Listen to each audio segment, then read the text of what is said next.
আহমেদ জিন্দাবাদ সুমন আহমেদ জিন্দাবাদ হয় মই প্ৰথমতে আপোনালোকক নমস্কাৰ জনাইছো আৰু ধন্যবাদ জনাইছো আপোনালোকে মোৰ বাইট ল'ব বিচাৰিছে আজি জটিগাঁৱত যিখনি নিৰ্বাচনী প্ৰচাৰ সভা অনুষ্ঠিত হৈছে মই অতিকৈ সুখী জনসাধাৰণৰ ইমান সঁহাৰি পাইছো গতিকে মই বহুত আশাবাদী যে মই জয়লাভ কৰিমেই আৰু মোৰ জয় নিশ্চিত মোৰ ক্ষেত্ৰত মই জনসাধাৰণৰ কাম কৰিম বুলি মই ওলাই আহিছো এইটো নহয় যে মই ৰাইজৰ প্ৰতিনিধি হৈ পেলাই কাম কৰিব বিচাৰিছো মই তাৰ আগতো জনসাধাৰণৰ লগতে আছো ৰাইজৰ লগত আছো ৰাইজৰ সুখ দুখ বিচাৰি পেলাই মই তেওঁলোকৰ লগতে আছো বিভিন্ন দল সংগঠনৰ লগত আছো বিশেষকৈ মহিলা সংগঠনৰ লগত তো এই ক্ষেত্ৰত যদি মই জয়লাভ কৰি আহো মই উন্নয়নৰ কামখিনি কৰিম যিখিনি কাম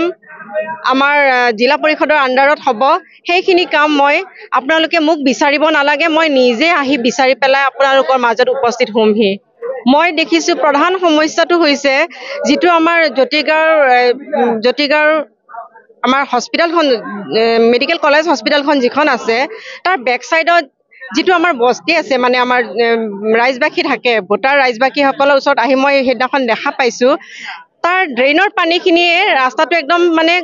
গোটেইখন ৰাস্তাই বেয়া পানীৰে পৰিপূৰ্ণ হৈ থাকে য'ত নেকি মানুহ মন্দিৰ বা মছজিদত যাব লগা হ'লে সেই পানীৰ ওপৰেদি যাব লগা হয় মই প্ৰথমতে সেই ৰাস্তাৰ কামটো কৰিম বুলি মই প্ৰতিশ্ৰুতি দিছোঁ সেইটো যদি বিজয় নিশ্চিত বুলি তেখেতে দাবীয়ে কৰিছে তেনেহ'লে তেওঁ বিভিন্ন মানুহৰ ওচৰত গৈ পেলাই ভোট ভিক্ষা কৰাৰ কোনো দৰকাৰেই নাথাকে ঘৰত শুই থাকিব পাৰে মইতো তেনেকুৱা কৰা নাই মই প্ৰত্যেকখন ঘৰৰ দুৱাৰে দুৱাৰে গৈছোঁ মই দুৱাৰে গৈছোঁ মোৰ সতীৰ্থ বান্ধৱীসকল আছে তেখেতসকলক লৈ পেলাই আমি খোজকাঢ়ি মানুহৰ ঘৰে ঘৰে গৈছোঁ এনেকুৱা নহয় যে আমি VIP গাড়ীত নামি পেলাই সভা এখন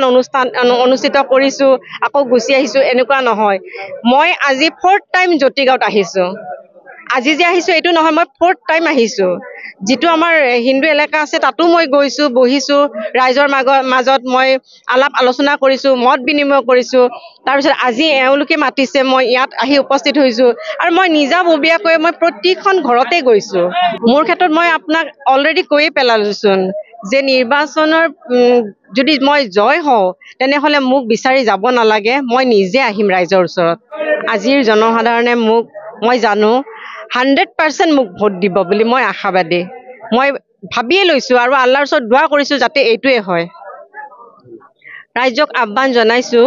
যে আপোনালোকৰ বহুমূলীয়া ভোটটি বিবেকেৰে দিয়ে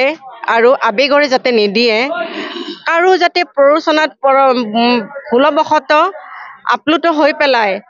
কাৰোবাৰ অপপ্ৰচাৰত যাতে আপ্লুত হৈ পেলাই ভোটটি যাতে বিপথে পৰিচালিত নহয় তেওঁলোকৰ বহুমূলীয়া ভোটটি